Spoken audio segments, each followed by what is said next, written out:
Mas tadi bahas apa aja di dalam?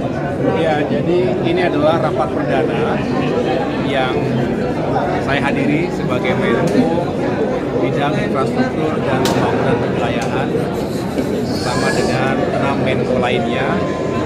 Kita lakukan rapat bersama Badan Anggaran DPR RI. Tadi hadir lengkap Ketua Banggar, para wakil ketua, dan juga segenap anggota Banggar.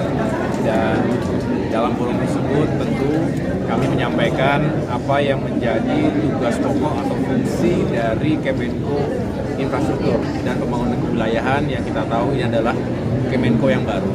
Jadi perlu ada penataan sejak awal, bukan hanya struktur organisasi, tapi juga kewenangan, dan yang tidak kalah penting adalah terkait dengan anggaran yang harus dipersiapkan agar Kemenko bisa berjalan dengan efektif, dan tentunya kita bisa segera mendorong sekaligus mengkoordinasikan ada 5 kementerian teknis terkait ditambah dengan instansi lainnya yang berhubungan dengan infrastruktur secara keseluruhan.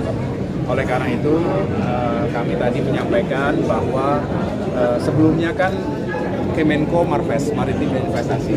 Jadi bisa dikatakan Kemenko Infrastruktur ini melanjutkan pagu anggaran yang dipersiapkan sebelumnya untuk Kemenko Marves.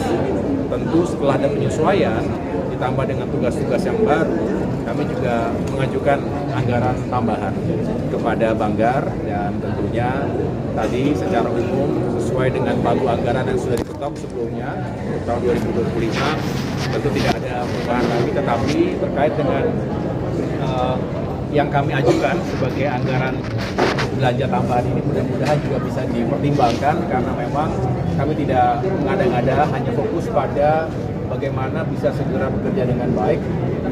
Saat ini gedung kita juga berbagi tentunya dengan KL yang lain, termasuk di situ ada Dewan Ekonomi Nasional, ada badan karantina, dan lain sebagainya.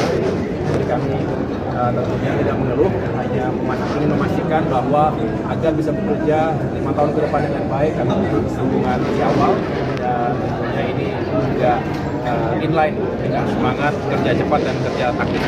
Mas Ahaye, pagu anggaran yang tadi yang ingin ditambahkan dari Kemenko Infrastruktur ini untuk 2025 nilainya berapa sih?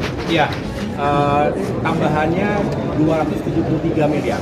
Jadi dari pagu yang ditetapkan sebelumnya 230 miliar ditambah dengan 273 miliar, maka kita berharap mendapatkan 503 miliar rupiah. Gimana? Ada elemennya, nanti bisa saya bagi datanya yang jelas. Ada kekuatan manajemen, kemudian fasilitas pendukung, termasuk juga kita ingin membangun semacam comment center, dashboard, dan lain sebagainya. Selain tentunya belanja pegawai, kita ada kurang lebih 639 pegawai, baik itu kategori PNS maupun non PNS. Ada 4 kementerian, dan ini semua punya tugas yang